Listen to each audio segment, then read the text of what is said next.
Многу патувам, многу слушам, многу гледам. Секогаш кога го правам ова ми се враќа прашањето: што останува во мене кога се заминува во некое место? Со Андалузија беше поинако. Таа не се замина, ниту јас од неа. Таа се всеми во мене. Ништо не ме возбудило толку силно како Андалузија. Не како туристичка дестинација, не како историска фасцинација, туку како чувство. Како глас што не замолкнува. Станав обседнат со нештата што не можев лесно да ги дефинирам. Тагата скриена во убавината. Љубовта што се препознава преку губење.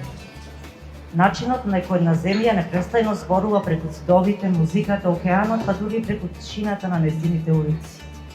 Но нема да можев да ги разберам тишината, луѓето и местата ако не ми се навраќат многу пати. Не ја пишувам оваа книга за да раскажам што сум видел. Повеќе ја пишувам за да раскажам што сум почувствувал. Не сум историчар, не сум поет во класичната смисла. Јас сум наблюдувач што собира фрагменти од човечкото и просторното и се обидува да ги смести во збор пред тие да исчезнат. Репортажната поезија ми стана природен јазик. Таа ми дозволи да бидам и точен и нежен, и сведок и соучесник.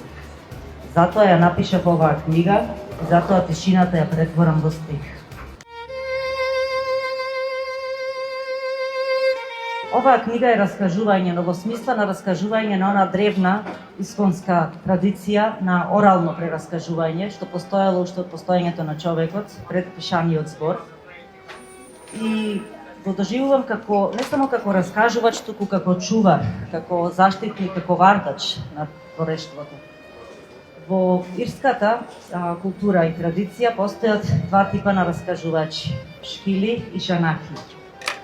Шанахи се оние кои што се чуварите, вардачите или патувачките, живите библиотеки. Луѓето кои што ги бележат, им се радуваат и потоа прераскажуваат за местата, за фолклорот, за митологијата, за генеалогијата. Раскажуваат како нештата настанале, како нештата биднале. Тука јас го видов Звонко и оваа книга.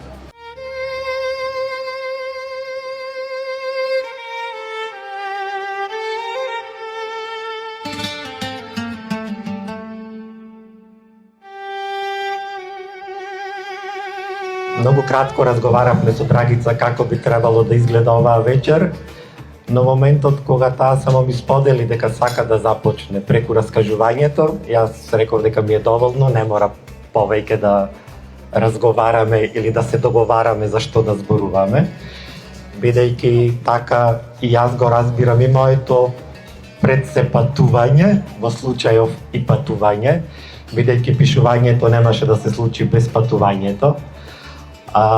Да, сметам дека можеш да се освоиш со туѓа култура и да стани твоја.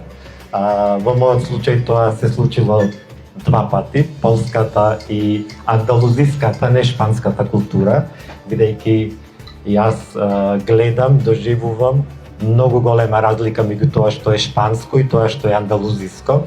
Накратко ќе се обидам да раскажам зошто, бидејќи ако продолжиме на овој начин ќе испадне ова форма на предавање. Да, размислував на кој начин сакам да ги возвратам на Андалузија, во која патувам веќе 15 години, еднаш, два пати, три пати во годината, некогаш на еден месец, некогаш на 5, но сум таму постојано. Андалузија и Јужна Африка се двете земји или двата региона кои што возбудиле во мене такви чувства и каде што сакам да се враќам.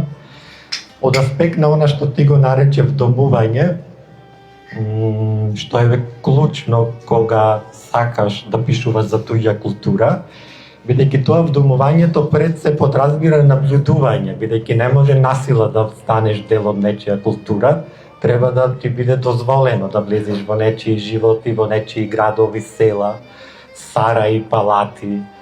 Јас таму многу долго седев и многу долго наблюдував.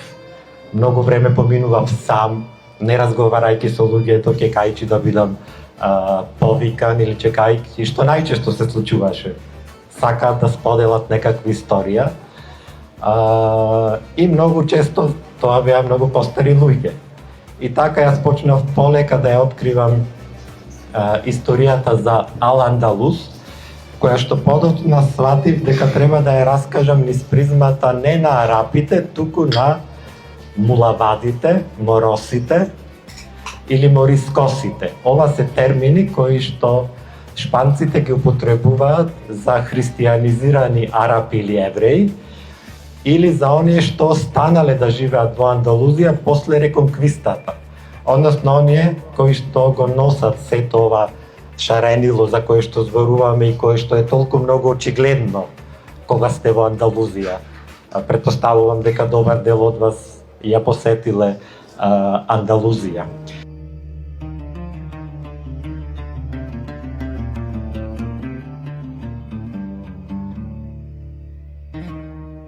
Ибн Зајдун, кој ги чуваше љубовта и Ал-Андалус. Во ноќта кога небото беше отворено, како стара ракописна книга, а звездите шушкаа во гранките на палмите, во Кордоба. Градот од камен што ги штити мудроста и поезијата. Таму седеше Ибн Зајдун. Во дланките имаше мастил од тишина и срце пеплосано од љубов. Запишуваше сеќавања што мирисаат на јасмин, оставени во скутот на отсуството. Запишуваше епиграфи за љубовта, како да е мирисот на прст што минувал образ, како да е здивот што останал во празна соба по раздолба. Пишуваше за Валада, која не ја љубеше само како жена и поетеса. Во незините очи Ибн Зајдун ја виде земјата што ќе ја изгуби. Во незиниот глас го чу јазикот на прогонетите. Во неа ја собра цела Андалузија.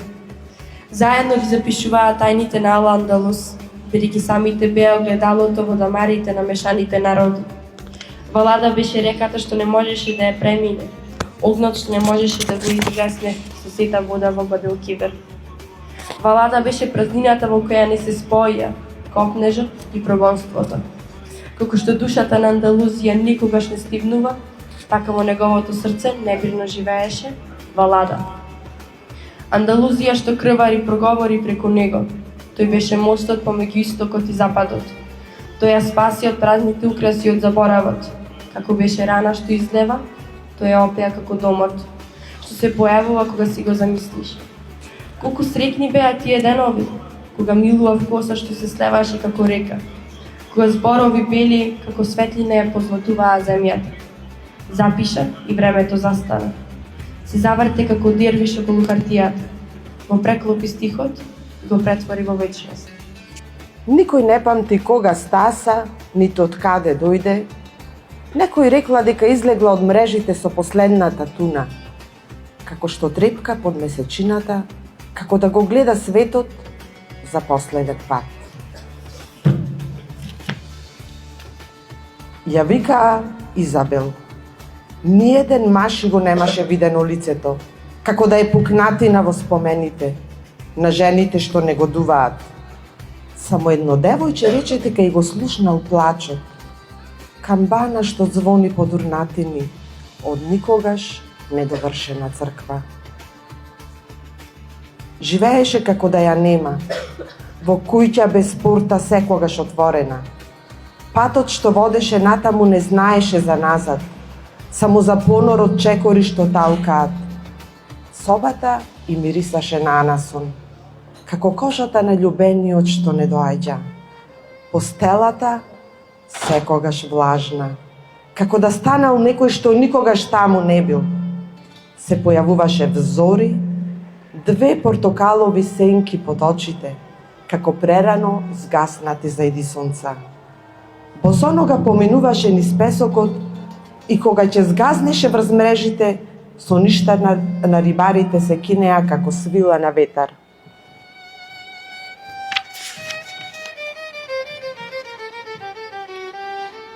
Еднаш ја видов црква, стројна, ни прекрстена, ни поклонета, застаната пред ликот на Богородица.